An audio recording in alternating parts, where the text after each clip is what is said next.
Hello दोस्तों, कैसे हैं आप सब। आशा करता हूं कि आप सब ठीक होंगे। मैं योगेश आप सबका इजी एजुकेशन में स्वागत करता हूं। आज के विषय को शुरू करने से पहले आप सबसे अनुरोध है, अगर आप इस चैनल पर नए हैं तो चैनल को सब्सक्राइब करें और बेल आइकन को प्रेस करें, जिससे कि आपके पास हमारी न्यू अपडेट्स और वीडियोज़ आसानी से और सबसे पहले पहुँचे। दोस्तों, इससे पहले हम कुछ और अध्यायों को पढ़ चुके हैं, उनका लिंक आपको डिस्क्रिप्शन में मिल जाएगा, तो आप उन्हें वहाँ से देख सकते हैं। तो चलिए आज का विषय शुरू करते हैं। हमारा आज का जो विषय है वो है क्या, कब, कहाँ और कैसे। इसमें हम जानेंगे इतिहास के बारे में और इन सब चीज़ों से रिलेटेड जो हमारे प्रश्न हैं इनके बारे में हम थोड़ा सा जानेंगे इस अध्याय में। तो देखिए, रसीदा का सवाल। रसीदा बैठी अखबार पढ़ रही थी। अचानक उसकी निगाह एक सुर्खी पर पड़ी। 100 साल पहले। वह सोचने लगी कि यह कोई कैसे जान सकता है कि इतने वर्षों पहले क्या हुआ था। तो कैसे पता लगाएं इस चीज़ के बारे में। यह जानने के लिए कि कल क्या हुआ था, तुम रेडियो सुन सकते हो, टेलीविज़न देख सकते हो या फिर अखबार पढ़ सकते हो। साथ ही यह जानने के लिए कि पिछले साल क्या हुआ था, तुम किसी ऐसे व्यक्ति से बात कर सकते हो जिसे उस समय की स्मृति हो। लेकिन बहुत पहले क्या हुआ था, यह कैसे जाना जा सकता है। तो इसके बारे में हम क्या जान सकते हैं। अतीत के बारे में बहुत कुछ जाना जा सकता है, जैसे लोग क्या खाते थे, कैसे कपड़े पहनते थे, किस तरह के घरों में रहते थे। हम आखेटकों, शिकारियों, पशुपालकों, कृषकों, शासकों, व्यापारियों, पुरोहितों, शिल्पकारों, कलाकारों, संगीतकारों या फिर वैज्ञानिकों के बारे में जानकारियां हासिल कर सकते हैं। यही नहीं, हम यह भी पता कर सकते हैं कि उस समय बच्चे कौन से खेल खेलते थे, कौन सी कहानियाँ सुनते थे, कौन से नाटक देखा करते थे या फिर कौन कौन से गीत गाते थे।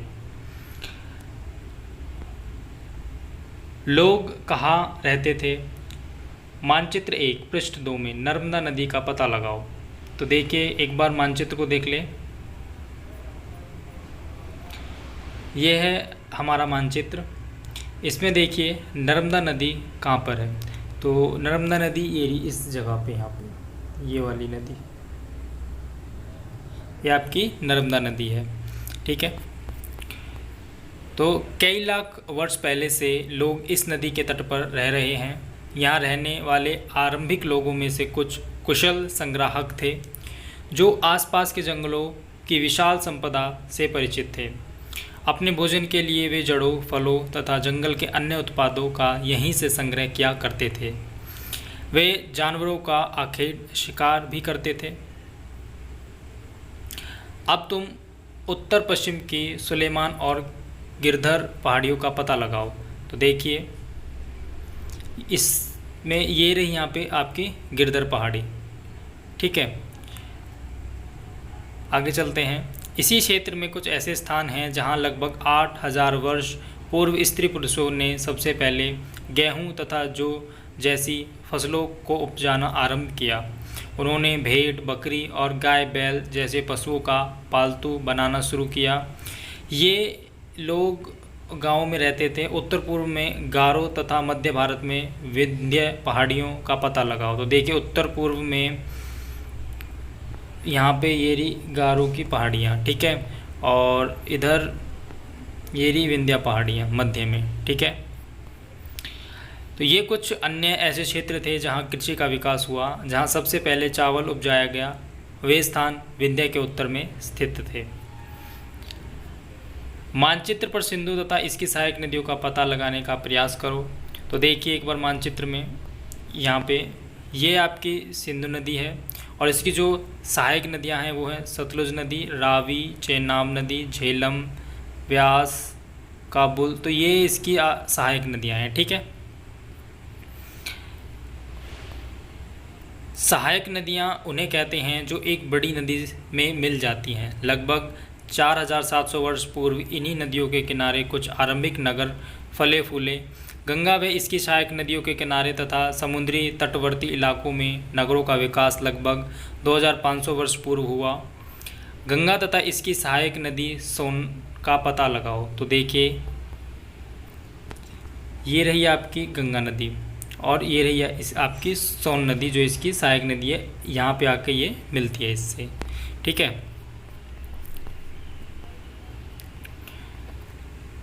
गंगा के दक्षिण में इन नदियों के आसपास का क्षेत्र प्राचीन काल में मगध, वर्तमान बिहार में नाम से जाना जाता था, इसके शासक बहुत शक्तिशाली थे और उन्होंने एक विशाल राज्य स्थापित किया था। देश के अन्य हिस्सों में भी ऐसे राज्यों की स्थापना की गई थी। ठीक है, तो देखिए मानचित्र 1 में दक्षिण एशिया, आधुनिक भारत, पाकिस्तान, बांग्लादेश, नेपाल, भूटान और श्रीलंका और अफगानिस्तान, ईरान, चीन तथा म्यांमार आदि पड़ोसी देशों को दर्शाता है। दक्षिण एशिया एक महाद्वीप से छोटा है, लेकिन विशालता तथा बाकी एशिया से समुद्रों, पहाड़ियों तथा पर्वतों से बटे होने के कारण इसे प्राय उपमहाद्वीप कहा जाता है। ठीक है, आगे चलते हैं।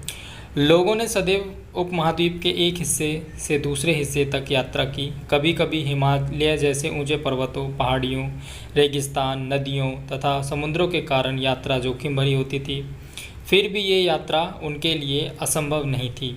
अतः कभी लोग काम की तलाश में तो कभी प्राकृतिक आपदाओं के कारण एक स्थान से दूसरे स्थान जाया करते थे।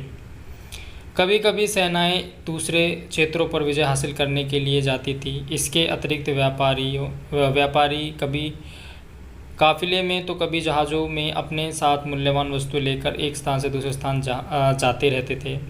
धार्मिक गुरु लोगों को शिक्षा और सलाह देते हुए एक गांव से दूसरे गांव तथा एक कस्बे से दूसरे कस्बे जाया करते थे।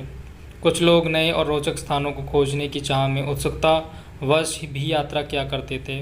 इन सभी यात्राओं से लोगों को एक दूसरे के विचारों को जानने का अवसर मिला। ठीक है, आज लोग यात्राएं क्यों करते हैं? एक बार फिर से मानचित्र 1 को देखो, तो एक बार देख लेते हैं। पहाड़ियाँ, पर्वत और समुद्र इस उपमहाद्वीप की प्राकृतिक सीमा का निर्माण करते हैं। तो देखिए ये आपका मानचित्र है, इसमें ये आपकी पहाड़ियाँ हैं, ये नदियाँ हैं और ये समुद्र की तटरेखाएँ हैं। तो ये सब मिलकर आपकी सीमाएं बनाते हैं। ठीक है, आगे चलते हैं।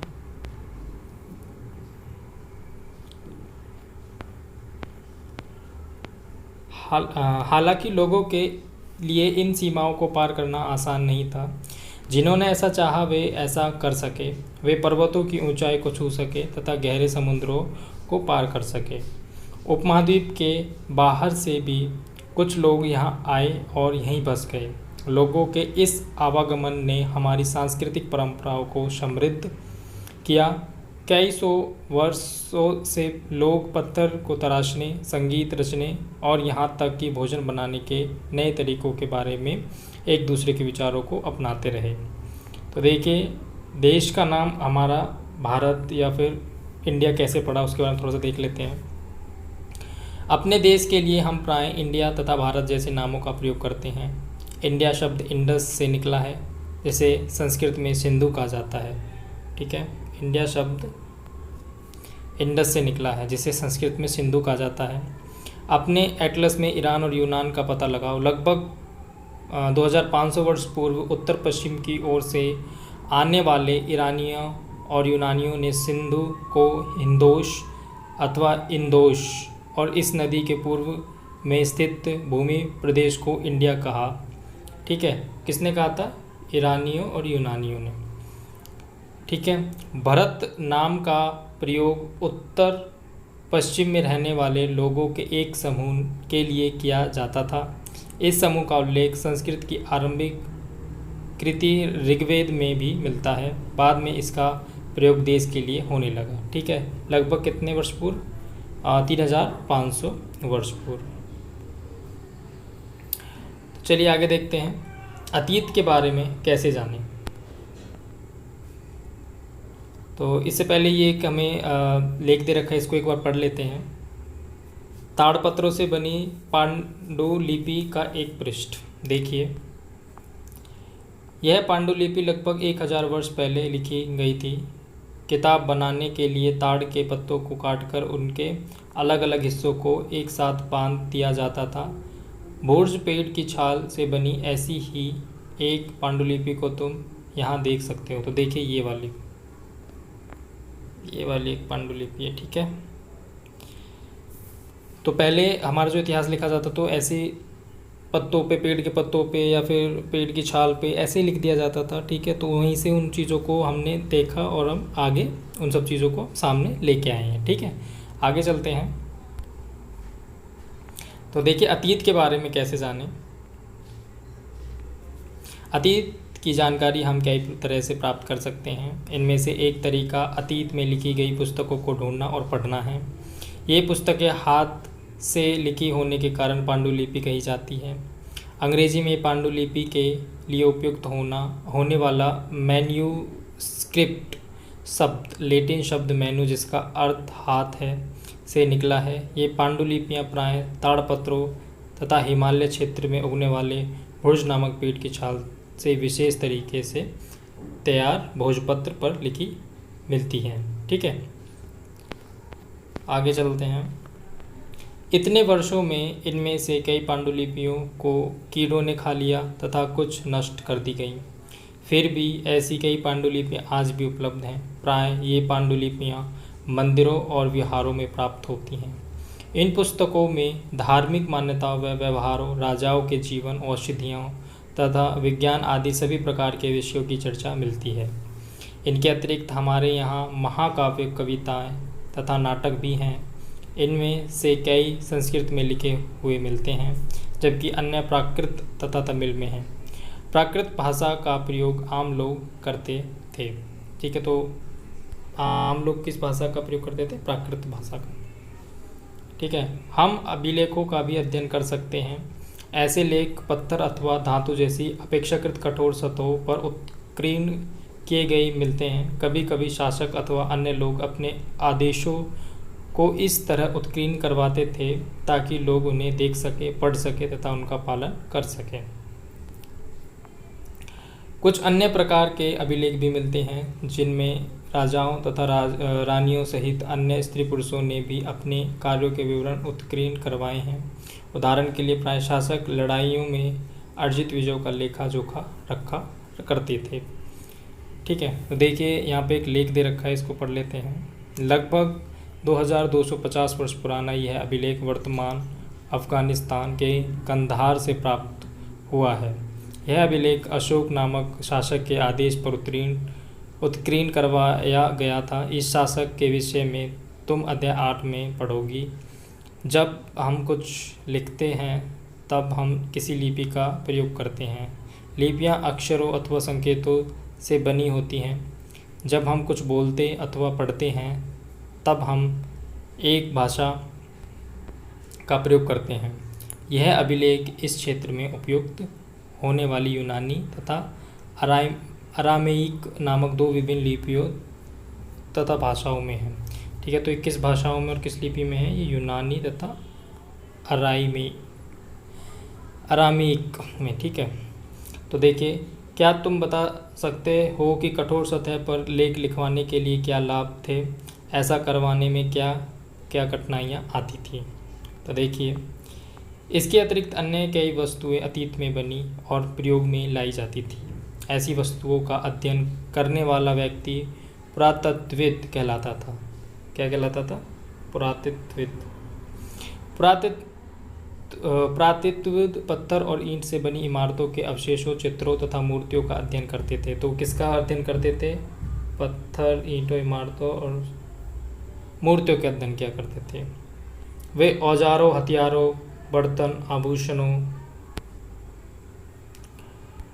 और तथा सिक्कों की प्राप्ति के लिए भी छानबीन तथा खुदाई भी करते हैं। इनमें से कुछ वस्तुएं पत्थर, पक्की मिट्टी तथा कुछ धातु की बनी हो सकती हैं। ऐसे तत्व कठोर तथा जल्दी नष्ट न होने वाले होते हैं। तो देखिए, कुछ उदाहरण दे रखे हैं इसमें। यहाँ पे बाएं, एक प्राचीन नगर से प्राप्त पात्र, ये वाला। इस तरह के पात्रों का प्रयोग 4700 वर्ष पूर्व होता था। दाएं, एक पुराना चांदी का सिक्का। इस तरह के सिक्कों का प्रयोग लगभग 2500 वर्ष पूर्व होता था। हमारे द्वारा आज प्रयोग में आने वाले सिक्कों से यह सिक्का कैसे भिन्न है। तो देख सकते हैं आजकल के सिक्कों में और इसमें बहुत भिन्नता है। ठीक है, बहुत अलग है ये दोनों। तो आगे चलते हैं। पुरातत्वविद जानवरों, चिड़ियों तथा मछलियों की हड्डियां भी ढूंढते हैं। तो इसके अलावा भी जानवरों, चिड़ियों तथा मछलियों की हड्डियां भी ढूंढते हैं। इससे उन्हें यह जानने में भी मदद मिलती है कि अतीत में लोग क्या खाते थे। वनस्पतियों के अवशेष बहुत मुश्किल से बच पाते हैं। यदि अन्न के दाने अथवा लकड़ी के टुकड़े जल जाते हैं तो वे जले हुए रूप में बचे रहते हैं। क्या पुरातत्वविदों को बहुधा कपड़ों के अवशेष मिलते होंगे। पांडुलिपियों, अभिलेखों तथा पुरातत्व से ज्ञात जानकारियों के लिए इतिहासकार प्रायः स्रोत शब्द का प्रयोग करते हैं। इतिहासकार उन्हें कहते हैं जो अतीत का अध्ययन करते हैं। स्रोत के प्राप्त होते ही अतीत के बारे में पढ़ना बहुत रोचक हो जाता है, क्योंकि इन स्रोतों की सहायता से हम धीरे धीरे अतीत का पुनर्निर्माण करते जाते हैं। अतः इतिहासकार तथा पुरातत्वविद उन जासूसों की तरह हैं जो इन सभी स्रोतों का प्रयोग सुराग के रूप में कर अतीत को जानने का प्रयास करते हैं। तो इसमें थोड़ा सा बताया गया है पुरातत्वविदों के बारे में, इसे एक बार देख लीजिएगा। ठीक है, आगे चलते हैं। अतीत एक या अनेक। क्या तुमने इस पुस्तक के शीर्षक हमारे अतीत पर ध्यान दिया। यहाँ अतीत शब्द का प्रयोग बहुवचन के रूप में किया गया है। ऐसा इस तथ्य की ओर ध्यान दिलाने के लिए किया गया है कि अलग अलग समूह के लोगों के लिए इस अतीत के अलग अलग मायने थे। उदाहरण के लिए पशुपालकों तथा कृषकों का जीवन राजाओं तथा रानियों के जीवन से तथा व्यापारियों का जीवन शिल्पकारों के जीवन से बहुत भिन्न था। जैसा कि हम आज भी देखते हैं, उस समय भी देश के अलग अलग हिस्सों में लोग अलग अलग व्यवहारों और रीति रिवाजों का पालन करते थे। उदाहरण के लिए आज अंडमान द्वीप के अधिकांश लोग अपना भोजन मछलियां पकड़कर, शिकार करके तथा फल फूल के संग्रह द्वारा प्राप्त करते हैं।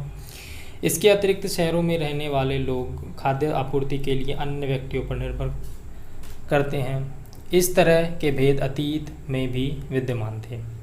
इसके अतिरिक्त एक अन्य तरह का भेद है।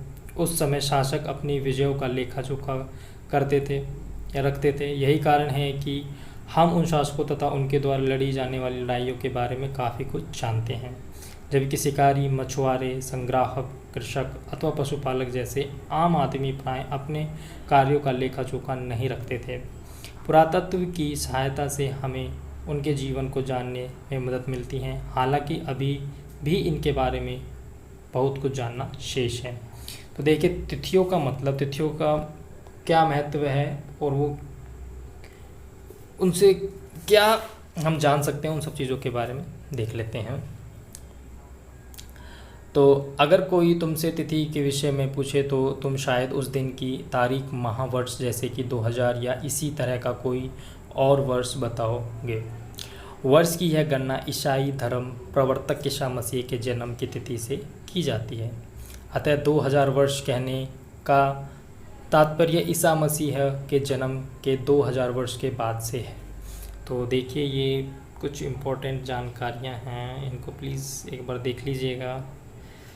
ईसा मसीह के जन्म से पूर्व की सभी तिथियों को ईसा पूर्व से पहले के रूप में जानी जाती हैं। ठीक है, इस पुस्तक में हम 2000 को अपना आरंभिक बिंदु मानते हुए वर्तमान से पूर्व की तिथियों का उल्लेख करेंगे। ठीक है, तो देखिए, इतिहास और तिथियां। अंग्रेजी में BC, हिंदी में ईसा पूर्व का तात्पर्य बिफोर क्राइस्ट, ईसा पूर्व में होता है। कभी कभी तुम तिथियों से पहले AD, हिंदी में E लिखा पाते हो। यह एनो डामिनी नामक 2 लैटिन शब्दों से बना है तथा इसका तात्पर्य ईसा मसीह के जन्म के वर्ष से है। ठीक है, कभी कभी AD की जगह CE तथा BC की जगह BCE का प्रयोग होता है। CE अक्षरों का प्रयोग कॉमन इरा तथा BCE का बिफोर कॉमन इरा के लिए होता है। हम इन शब्दों का प्रयोग इसलिए करते हैं क्योंकि विश्व के अधिकांश देशों में अब इस कैलेंडर का प्रयोग सामान्य हो गया। भारत में तिथियों के इस रूप का प्रयोग लगभग 200 वर्ष पूर्व आरंभ हुआ था। कभी कभी अंग्रेजी के BP अक्षरों का प्रयोग होता है जिसका तात्पर्य बिफोर, प्रेजेंट, वर्तमान से पहले है। तो पृष्ठ 3 पर 2 तिथियां हैं, उनका पता लगाओ। इनके लिए तुम किस अक्षर समूह का प्रयोग करोगे। ठीक है, देखिए अन्यंत्र में देखिए कुछ चीज़ें दे रखी हैं। जैसा कि हमने पहले पढ़ा, अभिलेख कठोर सतहों पर उत्कीर्ण करवाए जाते हैं। इनमें से कई अभिलेख कई सौ वर्ष पूर्व लिखे गए थे। सभी अभिलेखों में लिपियां और भाषाओं का प्रयोग हुआ है। समय के साथ साथ अभिलेखों में उपयुक्त भाषाओं और लिपियों में बहुत बदलाव आ चुका है। विद्वान यह कैसे जान सकते हैं कि क्या लिखा था? इसका पता अज्ञात लिपि का अर्थ निकालने की एक प्रक्रिया द्वारा लगाया जा सकता है। इस प्रकार से अज्ञात लिपि को जानने की एक प्रसिद्ध कहानी उत्तर अफ्रीकी देश मिस्र से मिलती है। लगभग 5000 वर्ष पूर्व यहाँ राजा रानी रहते थे। मिस्र के उत्तरी तट पर रोसेटा नाम का एक कस्बा है। यहाँ से एक ऐसा उत्कीर्णित पत्थर मिला है जिस पर एक ही लेख 3 भिन्न भिन्न भाषाओं तथा लिपियों, यूनानी तथा मिस्री लिपि के 2 प्रकारों में है। कुछ विद्वान यूनानी भाषा पढ़ सकते थे। उन्होंने बताया कि यहाँ राजाओं तथा रानियों के नाम एक छोटे से फ्रेम में दिखाए गए हैं। इसे कारतूस कहा जाता है। इसके बाद विद्वानों ने यूनानी तथा मिस्री संकेतों को अगल बगल कर रखते हुए मिस्री अक्षरों और की समानार्थक ध्वनियों की पहचान की। जैसा कि तुम देख सकते हो, यहाँ L अक्षर के लिए शेर तथा A अक्षर के लिए चिड़िया के चित्र बने हैं। एक बार जब उन्होंने यह जान लिया कि विभिन्न अक्षर किनके लिए उपयुक्त हुए हैं, तो वे आसानी से अन्य अभिलेखों को भी पढ़ सके। तो ये था आपका अध्याय कब, कहाँ और कैसे हमारे अतीत का। ठीक है, तो ये अब समाप्त होता है। अगर आपको ये वीडियो अच्छी लगी हो तो प्लीज़ इसे लाइक एंड शेयर करें और हमारे चैनल को सब्सक्राइब करें। तो मिलते हैं हम आपसे अगले अध्याय में, तब तक के लिए बाय।